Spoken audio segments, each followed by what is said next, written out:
Captain Sarah Chen watched through the reinforced viewport as the alien delegation's ship docked with the orbital station. The vessel was beautiful in its own way, all flowing curves and bioluminescent panels that pulsed like a heartbeat. She had seen many alien ships during her 15 years in the diplomatic corps, but the Zephyrians always managed to take her breath away. "Captain, they're requesting immediate audience," Lieutenant Morrison called from the communications console. His voice carried an edge of nervousness that Sarah understood completely. The Zephyrians were not known for emergency meetings. Sarah straightened her uniform and made her way to the docking bay. The massive doors hissed open to reveal 3 Zephyrian ambassadors gliding forward on their natural hover ability. Their translucent blue skin shimmered under the station's lights, and their large, multifaceted eyes reflected every color of the spectrum. Ambassador Veltar, whom Sarah had worked with before, approached with what humans had learned to recognize as distress in Zephyrian body language. "Captain Chen." Veltar's voice came through the universal translator with its characteristic musical quality, though today it seemed strained.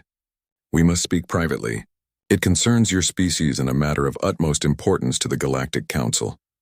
Sarah led them to Conference Room 7, the most secure location on the station. As they settled into their preferred standing positions around the holographic display table, she noticed something she had never seen before. The Zephyrians were afraid. Their skin had taken on a darker blue hue and their movements were quick and nervous. "What's troubling you, Ambassador?" Sarah asked, keeping her voice gentle but professional. Veltar exchanged glances with the other 2 Zephyrians before speaking. "Captain, in all our centuries of galactic exploration and contact with over 400 species, we have encountered something unprecedented with humans. Something that defies our understanding of consciousness and neural patterns." Sarah felt a chill run down her spine. "I'm not sure I understand." "We cannot read your minds," the second ambassador, Kethuna, spoke for the first time. "Not even surface thoughts. Every other species in the galaxy. We can sense their mental energy, their emotional states, their intentions. With humans, there is nothing. You are completely invisible to our psychic abilities." The revelation hit Sarah like a physical blow. She had known that humans were different in many ways from other galactic species. But this was something entirely new. "You've never mentioned this before in any of our diplomatic meetings. We assumed it was a temporary condition," Veltar explained, his skin now cycling through worried purples and blues. "Perhaps a natural defense that would fade as we became more familiar with your species. But it has been 3 years since first contact and nothing has changed. If anything, the phenomenon has become stronger." The third ambassador, who had remained silent, finally spoke. His name was Nexthul, and Sarah knew him to be one of the most powerful psychics in the Zephyrian hierarchy. "Captain Chen, you must understand what this means for us. Our entire society, our technology, our way of understanding the universe is built upon psychic connection. We navigate space by feeling the mental energy of distant worlds. We communicate across vast distances through thought alone. We identify threats and allies by reading intentions." Sarah began to grasp the magnitude of what they were telling her. "And humans are completely outside of that system." "Completely," Veltar confirmed. "It is as if you exist in a parallel dimension that we cannot perceive. Your ships appear on our sensors, we can hear your voices and see your actions, but mentally, you are ghosts. This explains why some of our negotiations have been difficult," Sarah mused. "You've been trying to read our intentions and getting nothing." Kethuna's skin flashed a bright orange, which Sarah had learned indicated strong agreement. "Exactly. Do you understand how terrifying this is for us? In our experience, only 2 types of beings are unreadable.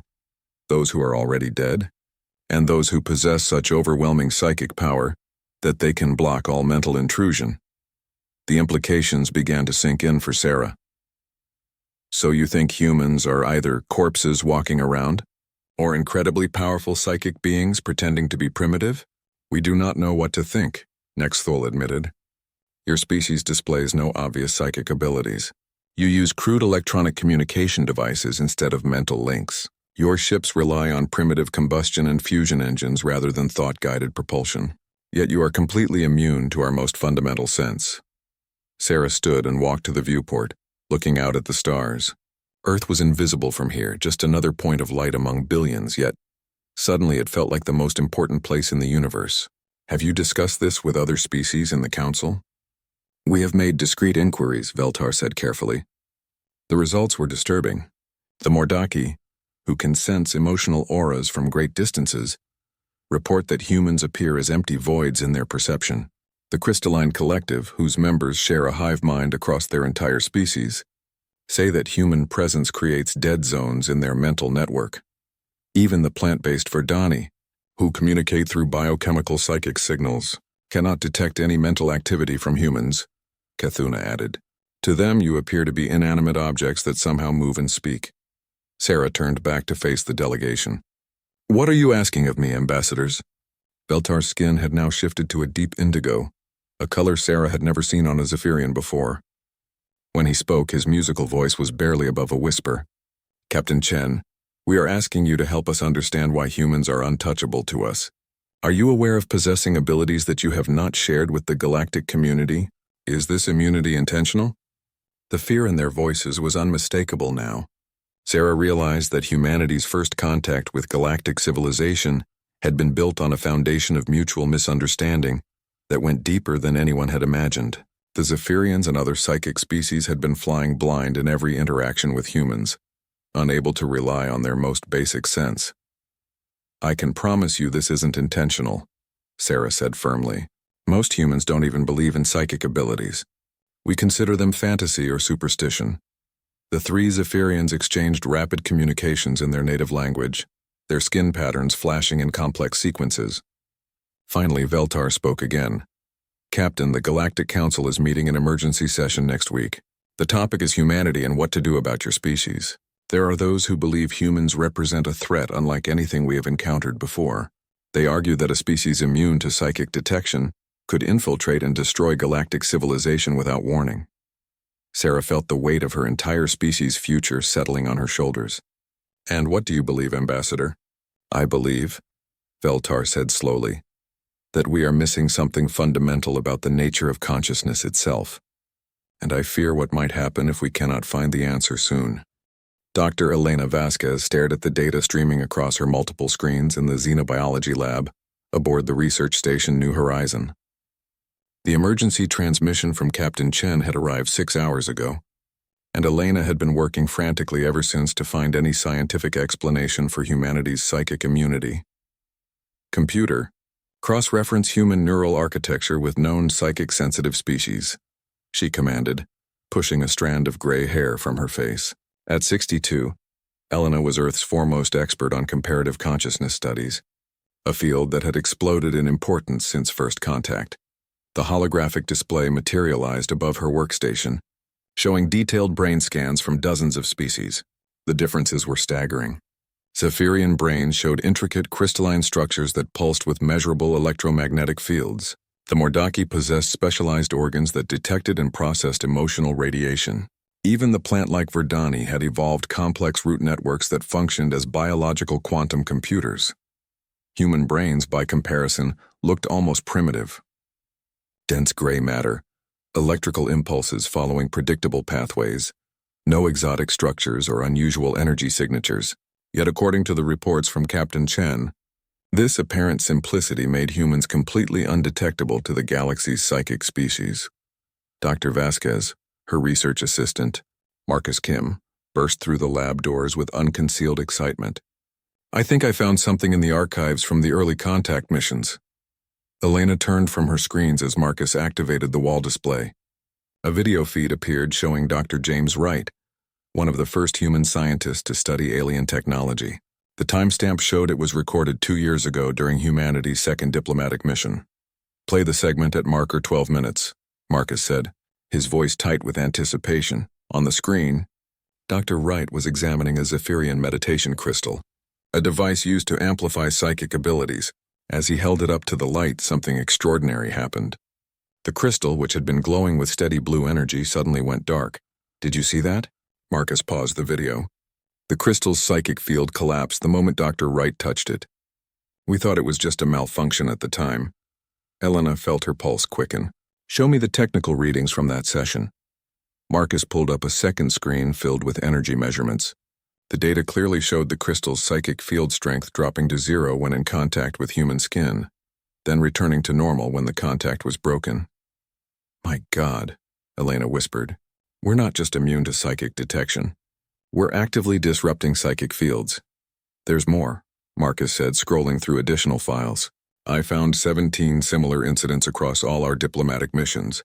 Every time a human comes into direct contact with psychic technology or even psychic species, there's a measurable dampening effect. Elena's mind raced through the implications. Pull up the reports from Ambassador Torres's meeting with the Crystalline Collective last month. The file appeared on screen, and Elena scanned quickly to the section she remembered. Here. It says the collective members experienced temporary disconnection from the hive mind during close proximity negotiations. They attributed it to stress, but what if it was us? Marcus nodded grimly. Dr. Vasquez, if this is true, then humans aren't just psychically invisible. We're like walking jamming devices. Elena stood and paced to the viewport overlooking the station's main docking bay. Below, she could see a Zephyrian science vessel preparing to depart. Its bioluminescent hull pulsing in patterns she now understood might be disrupted by human presence. Computer, analyze all available data on human brain electromagnetic emissions compared to baseline galactic readings, she ordered. The analysis took several minutes, and when it completed, Elena stared at the results in amazement. Marcus, look at this. Human brains generate significantly stronger electromagnetic fields than any cataloged species. But the frequency is completely different. How different? It's like comparing radio waves to X-rays. We're operating on an entirely different part of the spectrum. Elena highlighted specific portions of the data, but here's the crucial part. Our electromagnetic signature appears to create destructive interference with psychic energy patterns. Marcus pulled up a chair beside her. So we're not psychically dead or incredibly powerful. We're just broadcasting on a frequency that cancels out psychic abilities? It's more complex than that, Elena said, her excitement growing. Look at these readings from human meditation practitioners. Their brainwave patterns show even stronger interference effects. It's as if the more focused and aware a human becomes, the more they disrupt psychic fields. A communication alert chimed, and Captain Chen's face appeared on the main screen. Dr. Vasquez, I need your findings immediately. The situation has escalated. Captain, we've made a breakthrough, Elena said quickly. Humans appear to generate a natural psychic dampening field. We're not invisible to psychic species. We're actively jamming their abilities. Captain Chen's expression grew grave. That might explain what just happened. 3 more alien delegations have arrived at the station, and they're all reporting the same phenomenon. The station's psychic communication arrays have been experiencing interference for the past hour. Ever since more humans arrived for the emergency diplomatic conference, Helena realized. Exactly. Dr. Vasquez, the alien delegations are terrified. They're calling it a psychic plague. Some are demanding that all humans be quarantined from galactic civilization until we understand what we are. Elena felt the weight of the discovery crushing down on her. Captain, I need more time to study this. If we can understand the mechanism, we might be able to control it. You may not have time, Doctor. The Zephyrian ambassador just informed me that the Galactic Council has moved up their emergency session. They're voting tomorrow on whether to classify humanity as a galactic threat. Marcus looked up from his datapad. Dr. Vasquez, there's something else.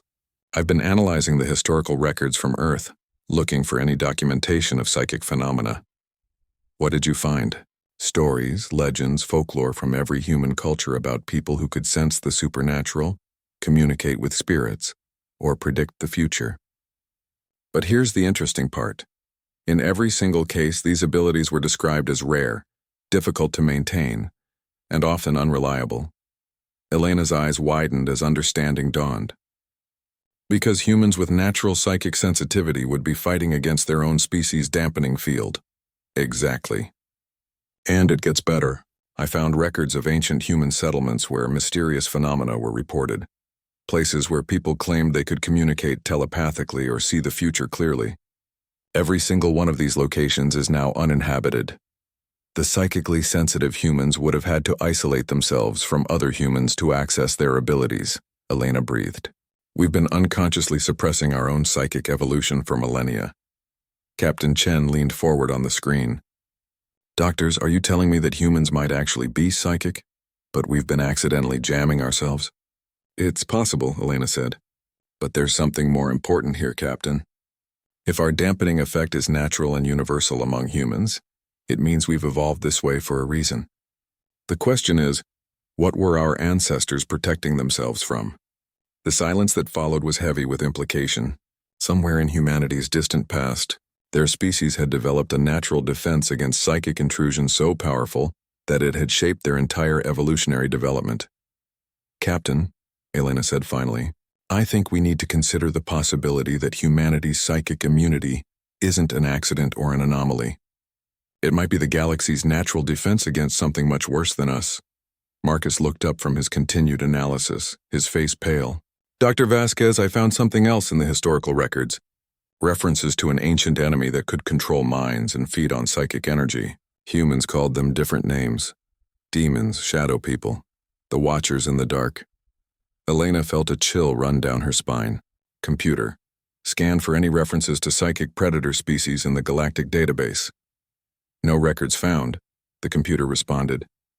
That, Elena said grimly, might be the most terrifying answer of all.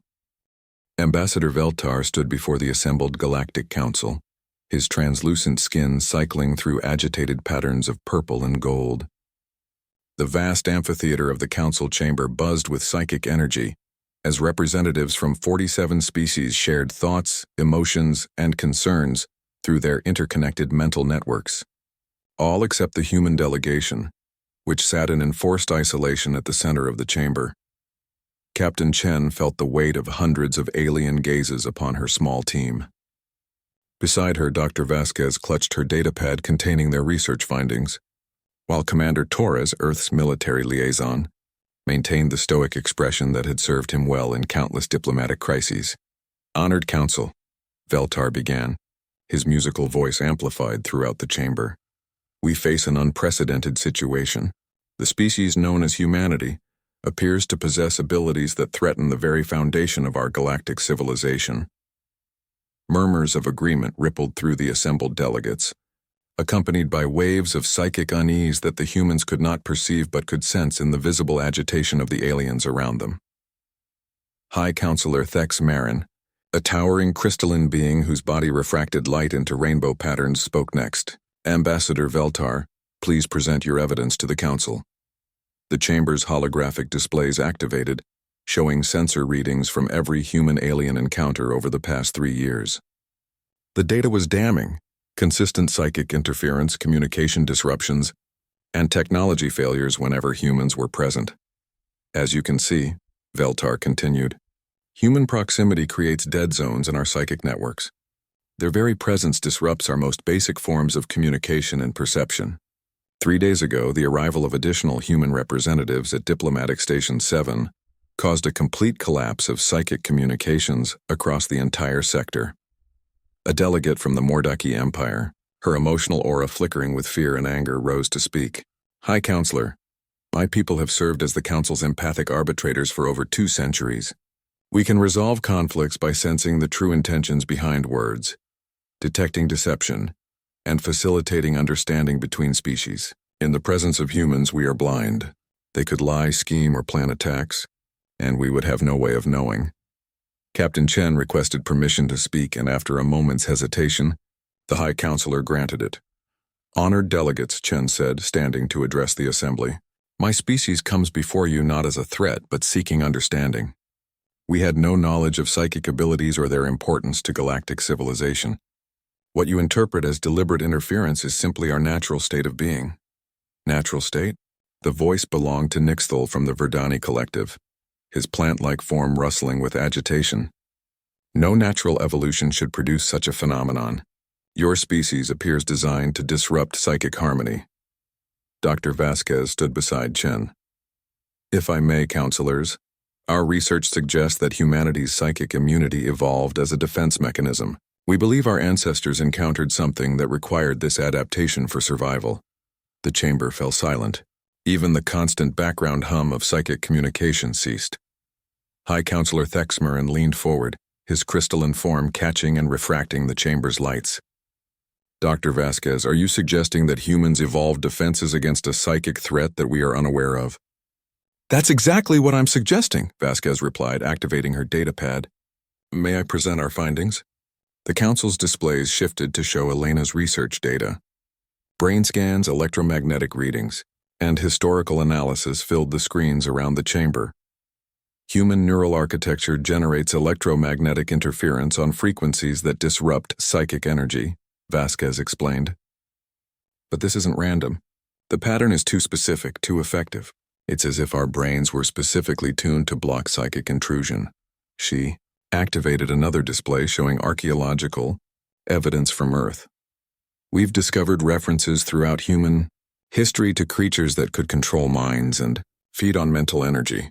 Every human culture has myths about shadow beings, demons, or entities that could possess or manipulate human thoughts. Commander Torres stepped forward. What Dr. Vasquez isn't telling you is that these weren't just myths. We've found physical evidence. The chamber erupted in excited chatter and psychic bursts. Torres waited for quiet before continuing. Archaeological sites across Earth show evidence of battles fought with no conventional weapons, massive boneyards with no signs of trauma, cities abandoned overnight with no signs of struggle. Our ancestors called it the Silent War. High Counselor Thexmarin's crystalline form dimmed. Commander, are you implying that humanity fought a war against psychic predators? I'm saying we won, Torres replied grimly. The question is, what happened to the enemy? Feltar's skin had shifted to a deep blue that Captain Chen recognized as extreme fear. Human delegation, are you suggesting that these psychic predators might still exist? Dr. Vasquez nodded. It would explain why humans evolved such strong psychic immunity. Natural selection doesn't create defenses against non-existent threats. Something was hunting our ancestors, something that used psychic abilities to control and consume other species. A new voice spoke from the upper galleries of the chamber. It belonged to Elder Kethnara of the Ancient Archive, one of the oldest known beings in the galaxy. I remember. The Elder's voice was barely a whisper, but it carried clearly through the chamber's acoustics. In the earliest records, before the formation of the Council, there are references to the Devourers. They consumed entire civilizations, leaving only empty worlds behind. The chamber fell into absolute silence. They struck through the psychic networks that connected species. Elder Kethnara continued. Once they gained access to a single mind, they could spread through entire populations like a plague. Worlds would go silent, their psychic signatures simply vanishing. Captain Chen felt pieces clicking into place. Elder, when did these attacks stop? Approximately 50,000 years ago, came the reply. Just after the first recorded sightings of a species that could not be touched by psychic influence. The reports described them as primitives who wielded fire and crude tools, but against whom the Devourers were powerless. The implications hit the chamber like a wave. Species after species began to understand what the human delegation was suggesting. You're saying, High Counselor Thexmarin said slowly, that humans are the descendants of the species that saved the galaxy from the Devourers? We're saying more than that, Commander Torres replied. We're saying that humans evolved specifically to fight psychic predators. Our immunity isn't just a defense, it's a weapon. Every human is a living jamming device against psychic attacks. Dr. Vasquez activated one final display. Counselors, we believe the Devourers aren't extinct. They're still out there, somewhere beyond the edge of galactic civilization, waiting for the psychic networks to grow large enough and connected enough for them to return. And you believe they're coming back? Feltar asked, his musical voice strained with fear. Captain Chen looked around the chamber at the hundreds of psychic species that made up the Galactic Council. Ambassador, with respect, I think they already have. Why else would humanity suddenly appear just as galactic civilization reached its peak of psychic interconnection? The chamber erupted in chaos as the full meaning of her words sank in. Humanity hadn't arrived by accident or coincidence. They had emerged from the galactic backwater of Earth just when the galaxy needed them most. Elder Kethnara's ancient voice cut through the noise. The Guardians have returned. The question now is whether we are wise enough to listen to them. High Counselor Thexmarin raised his crystalline arms for silence. This session is adjourned pending emergency consultation with the Archive Council. If the human delegation is correct, we may be facing the return of the galaxy's greatest threat. As the aliens filed out of the chamber in agitated groups, Captain Chen turned to her team. Well, that could have gone worse, could it? Torres asked grimly. Now they know we're not just immune to psychic attack. We're living weapons against psychic species that might make us even more frightening to them. Dr. Vasquez was still staring at her data. Marcus was right about one thing. If the Devourers are returning, they'll target the psychic networks first. The more connected the galaxy becomes, the easier it will be for them to spread. Then we better hope, Chen said, watching the last of the alien delegates disappear into the corridors, that 50,000 years has been enough time for humanity to evolve into something that can stop them again. Elder Kethanara led the human delegation through the winding corridors of the ancient archive, her 4 spindly legs clicking against the crystalline floor with each careful step. The archive was older than most stellar civilizations, a vast repository of knowledge carved into an asteroid that had been drifting through space since before the formation of the Galactic Council. The records I am about to show you, the elder said, her voice carrying harmonics that seemed to resonate through the walls themselves, have been sealed for 47,000 years. The Council decreed that knowledge of the Devourers should die with the last generation that fought them. Captain Chen exchanged glances with Dr. Vasquez as they followed the ancient being deeper into the archive. The corridors here were lined with memory crystals, each one containing the collected knowledge of extinct civilizations. The air hummed with latent psychic energy that made the humans unconsciously uncomfortable. Elder, Dr. Vasquez asked, why show us now? Why not the Council? Kethanara paused before a massive vault door carved from what appeared to be solid diamond. Because, young human, the Council's psychic nature makes them vulnerable to the very information contained within. The Devourer's influence can spread through shared knowledge, through the mental networks that bind our civilization together. You are immune to such corruption. The vault door responded to the elder's touch, opening with a whisper of ancient mechanisms. Beyond lay a chamber filled with holographic displays, data crystals, and artifacts that pulsed with an ominous dark energy. Behold, Kethanara said, the true history of the galaxy's darkest age. The holographic displays activated, showing star maps from 50 millennia past. Hundreds of systems were marked in red, indicating civilizations that had simply vanished without explanation. The Devourers appeared first at the galaxy's edge, the elder began, manipulating the display to show the progression of disappearances. They moved inward along the psychic communication routes that connected our civilizations. Each world they consumed made them stronger, gave them access to more minds to corrupt and control. Commander Torres studied the tactical displays with professional interest. How many species did they eliminate? Conservative estimates suggest they consumed over 300 sentient species, Kethanara replied. Entire star systems were stripped of intelligent life, but they didn't kill their victims in any conventional sense. A new display activated, showing what appeared to be a planetary surface covered in perfectly preserved cities, empty but undamaged. They consumed consciousness itself, the elder explained. Bodies remained, infrastructure stayed intact, but the spark of awareness, of thought, was simply gone. The victims became hollow shells, capable of basic functions but utterly devoid of will or creativity. Dr. Vasquez felt sick as she watched recordings of these empty worlds, beings going through the motions of life but showing no sign of actual thought or emotion. How did they do it? Through psychic dominion. Kethanara accessed another memory crystal. The Devourers existed as pure psychic entities. They fed on consciousness and could replicate themselves by consuming sufficient mental energy. Once they gained access to a psychic network, they could spread like a virus from mind to mind. Captain Chen studied the tactical progression shown in the displays. There had to be some form of resistance. Species must have tried to fight back. Many did. The elder activated recordings that showed desperate attempts at defense. They tried psychic barriers, mental shields, even complete communication blackouts. Nothing worked. The Devourers could penetrate any psychic defense and spread faster than containment protocols could be implemented. Until humans appeared, Torres said. Your ancestors changed everything, Kethanara confirmed. The first reports came from the Outer Rim territories.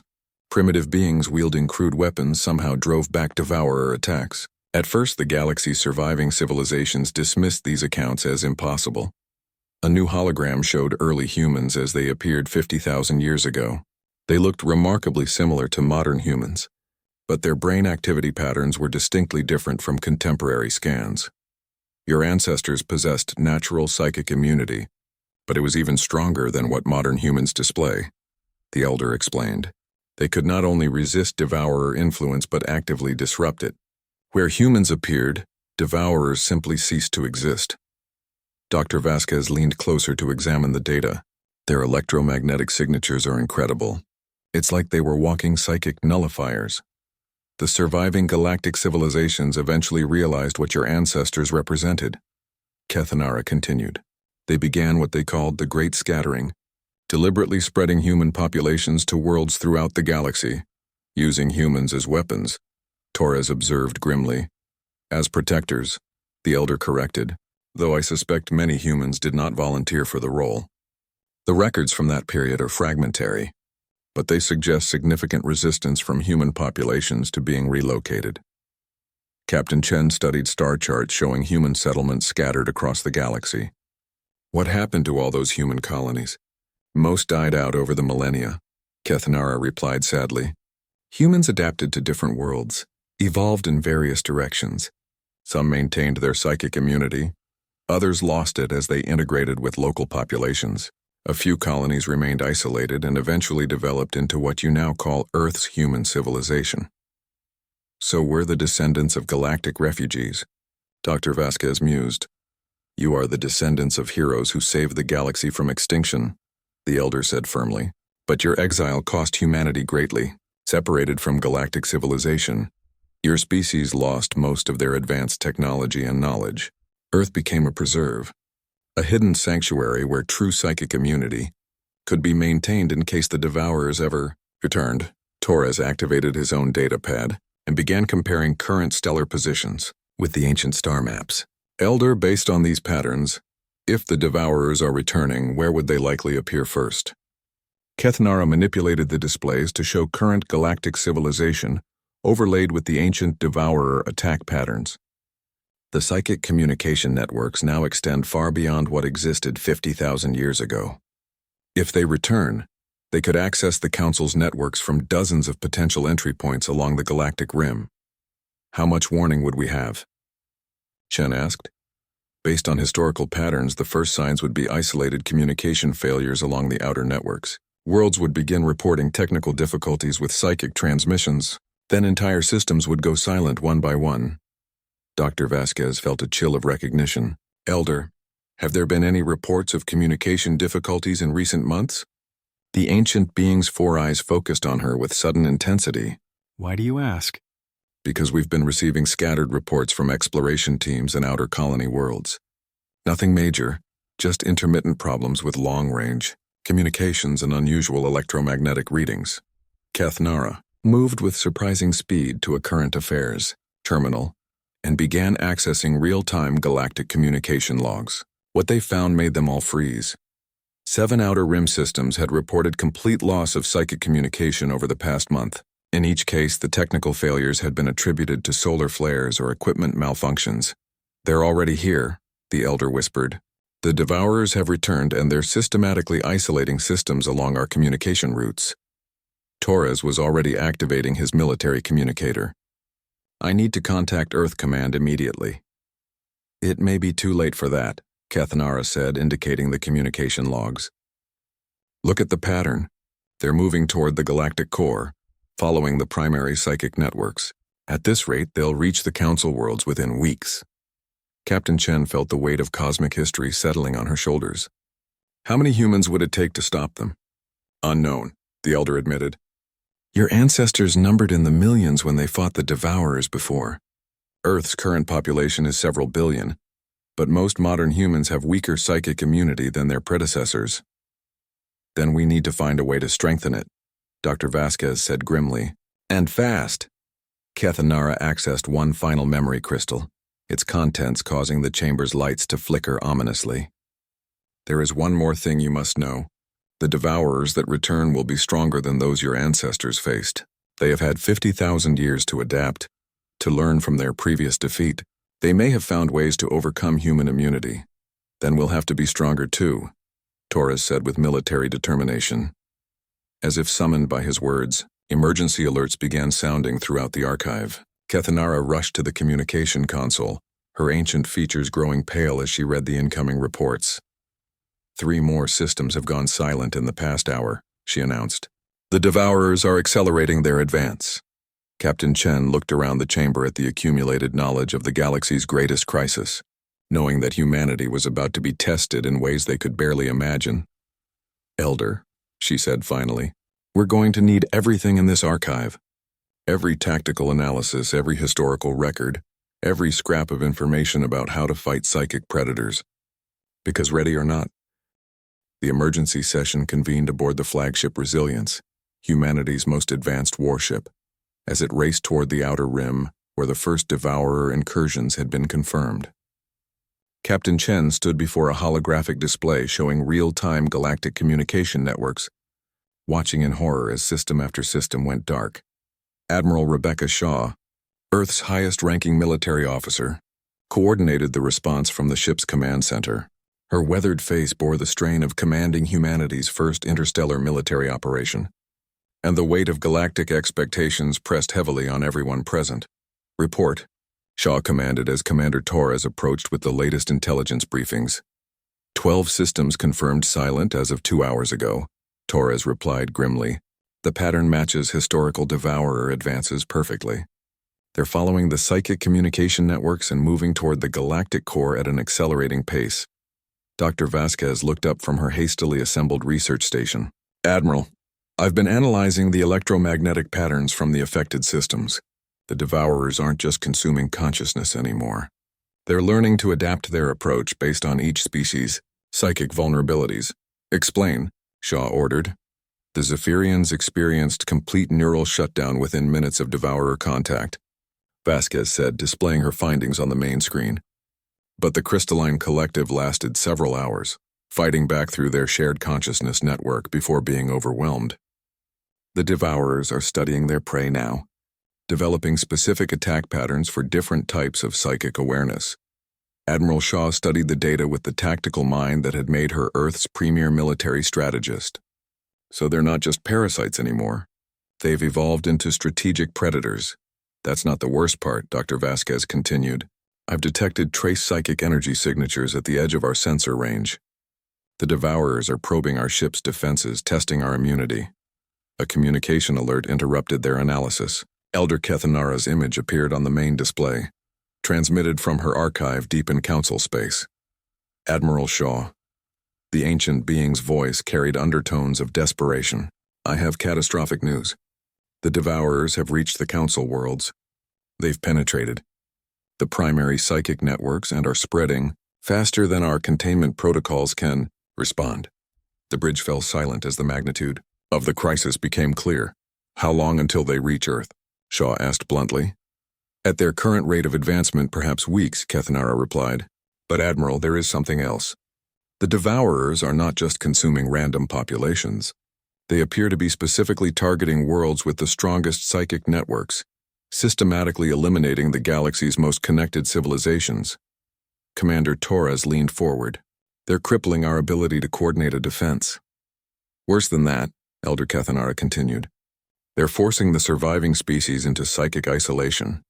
Without their mental networks, most galactic civilizations cannot function. Their technology fails, their societies collapse into chaos. The Devourers are destroying the foundation of galactic civilization itself." Dr. Vasquez suddenly straightened at her console.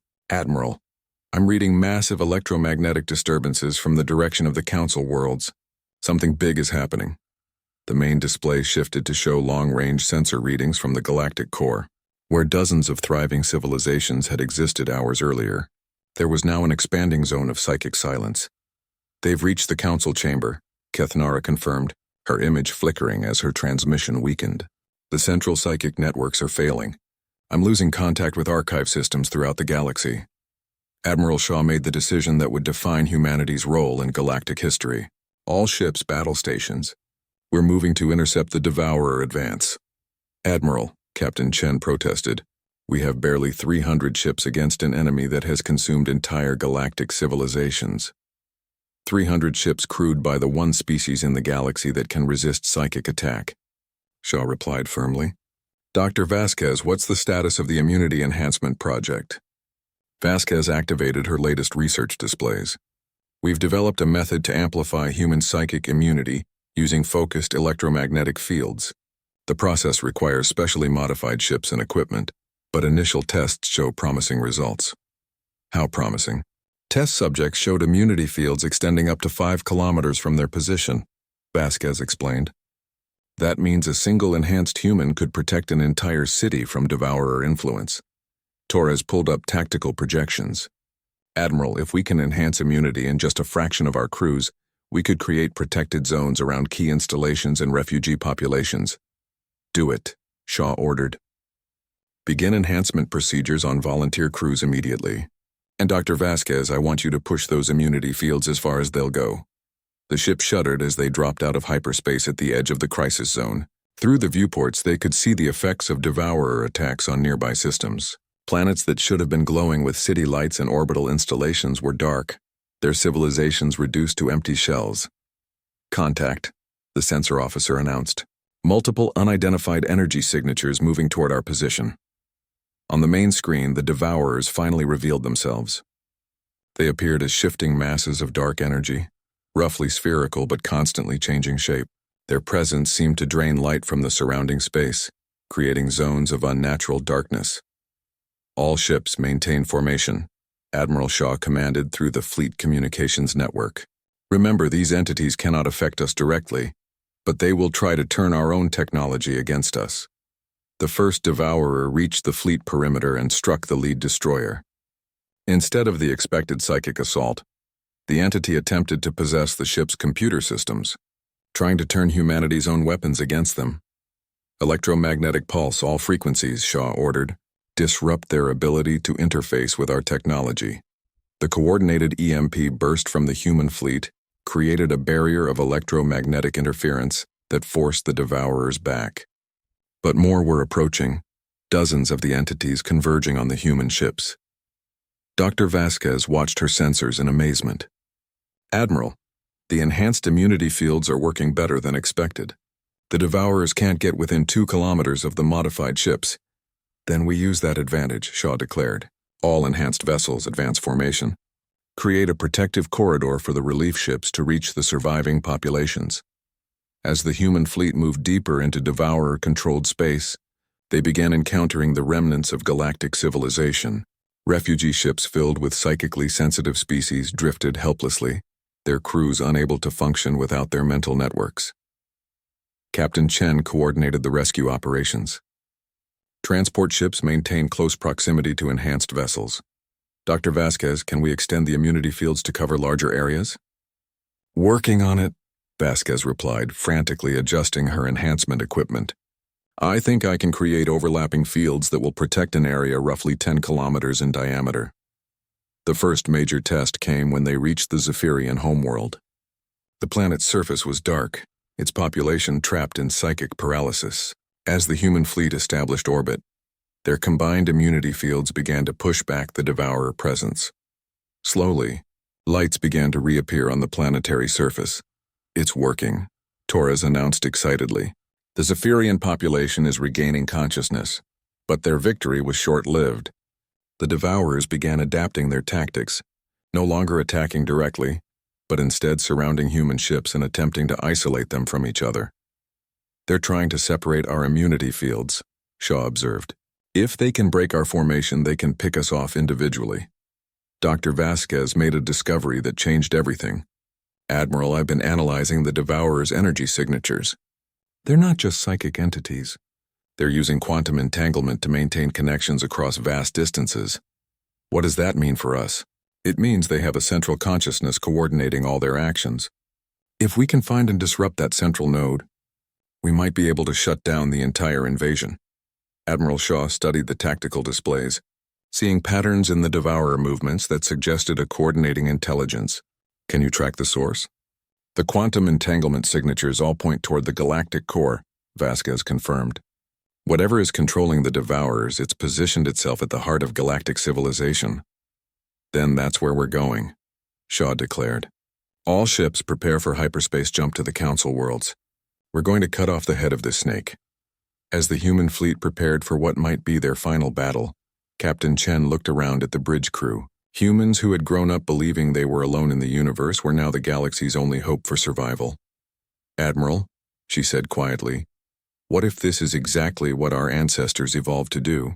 What if humanity's entire purpose is to serve as the galaxy's immune system against psychic threats? Shaw considered the possibility as she watched the stars wheel past. Then we better make damn sure we're good at our job. The human fleet emerged from hyperspace to find the galactic core transformed into something from humanity's worst nightmares. Where the council worlds had once shone with the combined light of 1,000 civilizations, now a massive structure of writhing dark energy dominated the space between stars. Admiral Shaw stared at the tactical displays in disbelief. What in hell is that thing? Dr. Vasquez worked frantically at her sensors, trying to make sense of the readings. It's not a structure, Admiral. It's a living entity. The Devourers have merged into a single massive consciousness, using the psychic networks of every species they've consumed as a foundation. The entity was vast, stretching across several light-minutes of space. Tendrils of dark energy reached out like the arms of a cosmic octopus, each one connected to the lifeless worlds below. Through these connections flowed the stolen consciousness of billions of beings, their awareness trapped within the Devourer collective. How many minds is that thing controlling? Commander Torres asked, his voice barely above a whisper. Based on population records from the affected systems, Vasquez calculated grimly, approximately 47 billion sentient beings. Every psychic species in the galactic core has been absorbed into that monstrosity. Captain Chen studied the tactical situation. Admiral, even with our immunity fields, how do we fight something that size? Before Shaw could respond, the entity noticed their presence. Massive pseudopods of dark energy began reaching toward the human fleet, moving with impossible speed across the interstellar distances. All ships, evasive maneuvers, Shaw commanded. Do not let those things make contact with our hulls. The human fleet scattered, their enhanced immunity fields creating bubbles of protected space as they maneuvered around the entity's grasping tendrils. But as they moved closer to the center of the creature, something unprecedented happened. Dr. Vasquez's enhancement equipment began registering off-the-scale readings. Admiral, our immunity fields are resonating with something inside that entity. The electromagnetic interference is building to critical levels. What does that mean? Shaw demanded. I think it means the consciousness trapped inside is trying to break free, Vasquez replied, excitement building in her voice. Our presence is disrupting the psychic bonds holding them prisoner. On the main display, they could see the massive entity beginning to convulse. Cracks of light appeared along its surface as the stolen minds within began to reassert their independence. Those are the original personalities fighting back, Torres realized. Our immunity is weakening the Devourer's control. Admiral Shaw saw the opportunity immediately. All ships with enhanced immunity fields advanced to close range. Maximum power to the electromagnetic generators. As the human fleet pushed deeper into the entity's embrace, the effect intensified. Vast sections of the creature began to break apart, as billions of trapped minds rediscovered their individual identities. But the Devourer collective was not helpless. It began concentrating its remaining power into focused attacks, trying to overwhelm the human ships through sheer psychic pressure. Hull breach on Deck 7, came the report from damage control. The entity's energy is somehow bypassing our shields. Dr. Vasquez studied her readings with growing alarm. Admiral, the Devourer is adapting. It's learning to channel psychic energy through quantum fields that our immunity can't block. Then we need to finish this quickly, Shaw declared. Dr. Vasquez, can you overload our enhancement systems? Create a feedback pulse that will disrupt the entire entity? It would destroy our equipment and possibly kill anyone connected to the enhancement network, Vasquez warned. How many volunteers would we need? Vasquez ran quick calculations. At least 50 enhanced humans positioned throughout the fleet. The feedback pulse would have to be coordinated perfectly, and the volunteers would need to maintain the overload for at least 30 seconds. Shaw looked around the bridge at her crew. I'm not ordering anyone to volunteer for a suicide mission. You don't have to, Captain Chen said firmly. I volunteer. As do I, Torres added. Within minutes, volunteers from throughout the fleet had stepped forward. 53 humans, representing every ship in the task force, prepared to sacrifice themselves to free the galaxy from psychic tyranny. As the enhancement systems were modified for overload, the battle around them intensified. The Devourer entity was fighting with increasing desperation, sending massive waves of psychic energy that tested the limits of human immunity. Beginning overload sequence, Dr. Vasquez announced. All volunteers maintain your connections and focus on projecting electromagnetic interference. Remember, you're not just fighting for humanity. You're fighting for every mind that has ever been free. The overload began as a low hum that resonated through the hulls of every ship. The volunteer crew members stood at their enhancement stations. Their minds focused on a single goal, creating an electromagnetic pulse so powerful it would shatter the psychic bonds holding billions of beings prisoner. Captain Chen felt the energy building within her, a crackling force that seemed to come from humanity's deepest evolutionary programming. This was what her species had evolved to do, what they had been designed by cosmic necessity to accomplish. Pulse building to critical levels. Vasquez reported. 10 seconds to full overload. The devourer entity seemed to sense what was happening. Its attacks became frantic, desperate attempts to stop the humans before they could complete their sacrifice. But it was too late. Execute, Admiral Shaw commanded. The electromagnetic pulse that erupted from the human fleet was visible across several star systems. It tore through the devourer entity like a tsunami of liberation, breaking psychic bonds that had held billions of minds in slavery. The massive creature convulsed once, twice, and then began to dissolve. The stolen consciousness within broke free in a cascade of light and energy, each mind returning to its own individual identity. Captain Chen felt the feedback surge through her body as the enhancement system overloaded. Around her, she could see the other volunteers collapsing as the effort took its toll. But they had succeeded. The galactic core was blazing with renewed light as billions of beings reclaimed their freedom. Dr. Vasquez watched the sensor readings with tears in her eyes. It's working. The psychic networks are coming back online. I'm receiving communications from every species in the galactic core. As the enhancement systems burned out, the human fleet found itself surrounded by a galaxy reborn. Ships from dozens of species appeared as their crews regained consciousness and restored their civilization's functions. Admiral Shaw surveyed the bridge, counting the cost of victory. Of the 53 volunteers who had participated in the overload, only 18 remained conscious. The others had given their lives to break the psychic chains that had enslaved the galaxy. Admiral, came a communication from one of the restored council ships. This is High Counselor Thexmarin. On behalf of every species in the galaxy, we owe humanity a debt that can never be repaid.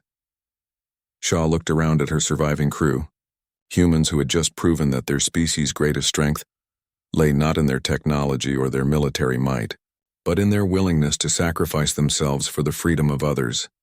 Counselor, she replied, we didn't do this for debt or gratitude. We did it because sometimes when the universe needs protecting, someone has to be willing to pay the price. As rescue ships arrived to treat the wounded volunteers, Captain Chen managed to speak despite her injuries. Admiral, the volunteers who didn't survive, they need to be remembered, not just as heroes, but as the culmination of 50,000 years of human evolution. They were exactly what our species was meant to become. Shaw nodded grimly. They'll be remembered, Captain, and their sacrifice will ensure that the galaxy never forgets why humanity exists. In the aftermath of the battle, as communication networks restored connection between the liberated worlds, one message was transmitted simultaneously by every psychic species in the galaxy. It was addressed to Earth, to humanity's homeworld, and it contained just 4 words that would define humanity's place in galactic civilization forever. Thank you, Untouchable Guardians. 3 months after the liberation of the galactic core, Captain Sarah Chen stood in the newly constructed memorial garden aboard the orbital station that had been built in honor of the fallen heroes. The garden was unique in galactic architecture, designed specifically for human psychology, while incorporating elements that every alien species could appreciate. 53 crystal monuments rose from the garden's center, each one inscribed with the name of a volunteer who had given their life to break the Devourer's hold on galactic civilization. The crystals hummed with a soft electromagnetic resonance that seemed to comfort both humans and psychic species alike. Ambassador Veltar approached, his translucent blue skin now showing patterns of deep respect and gratitude that Chen had learned to recognize. Beside him walked High Counselor Thexmarin, whose crystalline form refracted the garden's light into gentle rainbows. Captain Chen, Veltar said, his musical voice carrying tones of reverence. The Council has reached a unanimous decision regarding humanity's place in galactic civilization. Chen nodded, though part of her dreaded what was coming. Since the victory over the Devourers, humans had been treated with a mixture of awe and fear that made normal diplomatic relations nearly impossible. "We are establishing the Guardian Protocol," High Counselor Thexmarin explained, his crystalline features shifting with complex emotions. "Humanity will be granted unprecedented autonomy within galactic space, with the understanding that your species serves as the galaxy's immune system against psychic threats." "What does that mean practically?" Chen asked. "It means," Veltar replied, "that humans will be stationed throughout the galaxy, not as conquerors or rulers, but as protectors. Every major psychic network hub will have a human presence to prevent future Devourer incursions."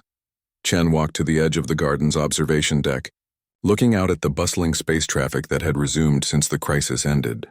Ships from dozens of species moved in complex patterns, their psychic communication networks once again connecting the galaxy in a web of shared consciousness. "Ambassador, I need you to understand something," she said finally. "Humans didn't evolve to be your guardians. We evolved to survive. What happened with the Devourers was something we had to do, not something we wanted to do." "We know," Thexmarin replied gently, "which is exactly why you succeeded where others would have failed. Your species' natural resistance to psychic influence, combined with your willingness to sacrifice for others, makes you the only beings capable of standing against such threats." Dr. Vasquez approached from the Memorial Center, carrying a datapad filled with her latest research. "Captain, the final analysis is complete. The electromagnetic resonance from our immunity fields has created a permanent buffer zone around every major psychic network in the galaxy. The Devourers won't be able to penetrate those networks again." "How permanent?" Chen asked. "As long as humans maintain a presence near the networks," Vasquez explained. "Our natural immunity creates a kind of psychic firewall that automatically strengthens in response to threats."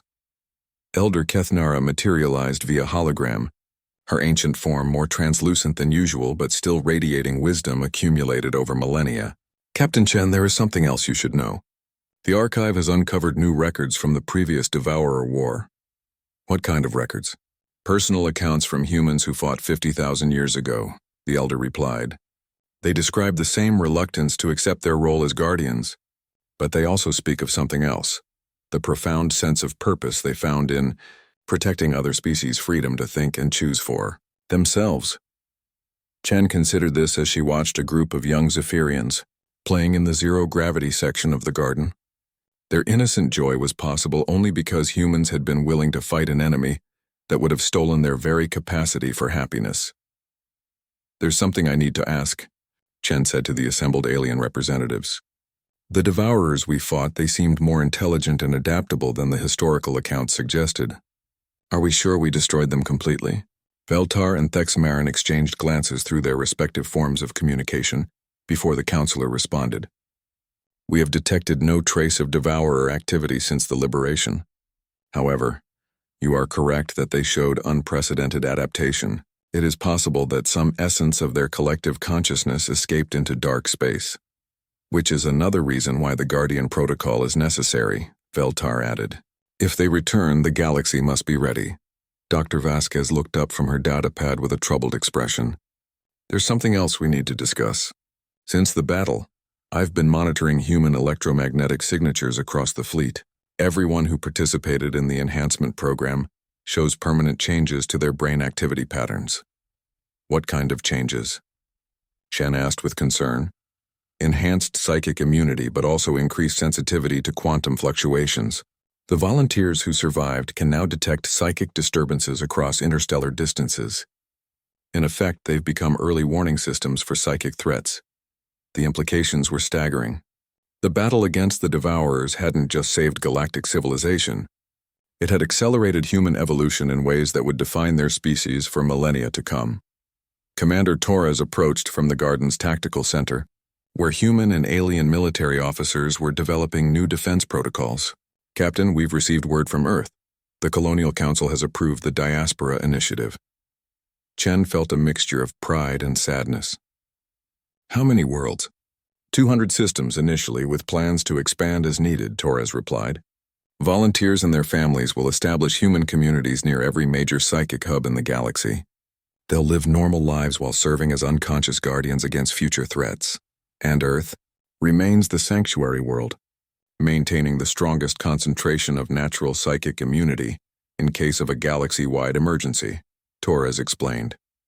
Elder Kethanara's hologram flickered as she prepared to disconnect. Captain Chen, before I return to the archive, I want you to know something. In all my millennia of existence, I have never witnessed a species that chose to sacrifice so much for beings they barely knew. Humanity's gift to the galaxy is not just your immunity to psychic attack. It is your capacity to care about the freedom and well-being of others. As the Elder's image faded, Chen found herself alone with Ambassador Veltar.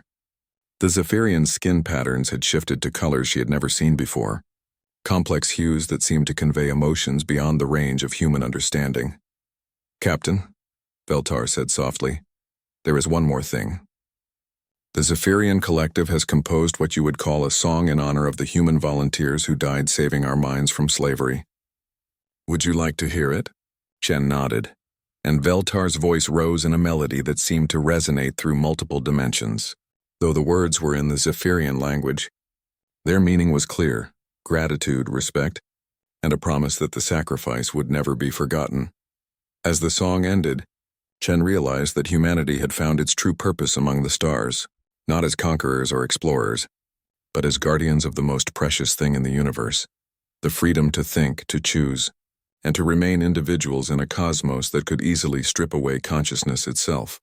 Ambassador, she said finally, when you ask why humans are untouchable to you, the answer is simple. We evolved to be untouchable so that everyone else could remain free to be touched by wonder, by joy, by love, and by each other. That's not a burden. It's a gift. As ships from across the galaxy continued their journeys through space protected by humanity's invisible shield, Captain Chen understood that her species had finally found its place among the stars. They were not conquerors or rulers, but something far more important. The guardians who ensured that consciousness itself would always remain free. In the distance, the monument crystals continued their gentle humming, a sound that would echo through space for generations to come, reminding the galaxy that some prices are worth paying, and some stands are worth taking, no matter the cost. The age of human guardianship had begun, and with it, a new chapter in galactic history where freedom of thought was protected by those who had evolved specifically to preserve it.